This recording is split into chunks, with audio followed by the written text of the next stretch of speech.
First, the purpose of this map is to give students a guide for how to put together any piece of writing that requires multiple paragraphs. It can be used cross content for a variety of different assignments. It initially was created because I had students who still needed very specific guidance mid-year, and I needed something to take the place of me guiding them to give them their own ability to write well. Okay, so students are given a large sheet of paper where they can physically draw out this map. They start by putting their paper topic in the center so that they are reminded what they're writing on or about.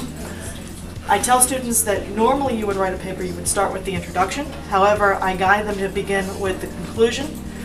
This is for two reasons. One, because often most of their really good information ends up in the introduction, and their conclusion tends to fall flat.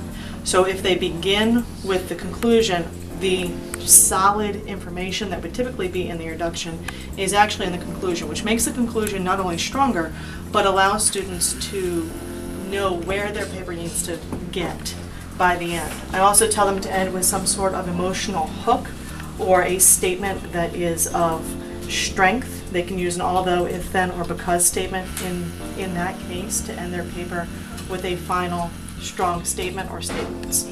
Once they have jotted down in bullet form what they want to say here, I direct them up to the introduction.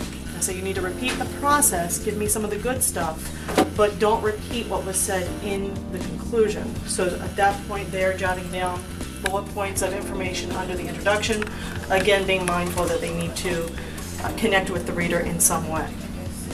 Once their conclusion and their intro are put together, it's just a matter of filling in the body paragraphs.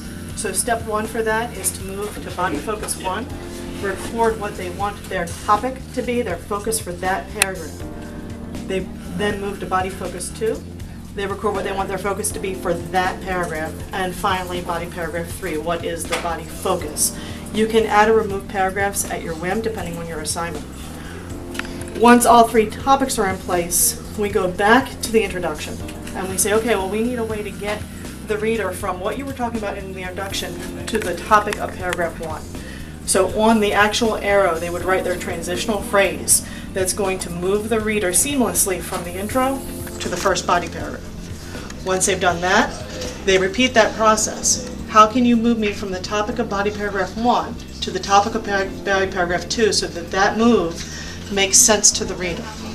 And then you repeat that from body focus 2 to body focus 3. How are you going to seamlessly move your reader from what you're talking about in paragraph 2 to what you're talking about in paragraph 3? Finally, how are you going to move the reader from paragraph 3 to the conclusion? So once they've done that, they should have a transitional sentence or phrase on each of these arrows.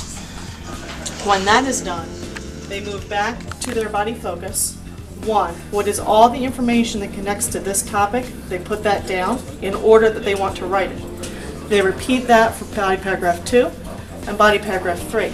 So that by the time the map is done, they have a paper in rough form that needed no guidance from an instructor, that they were able to move independently through the process. Once the map is done, they're able to see where gaps might be in information, where they might need to go back to their sources to gather more information to beef up their paragraphs. But at this point, they should be able to move to the drafting process.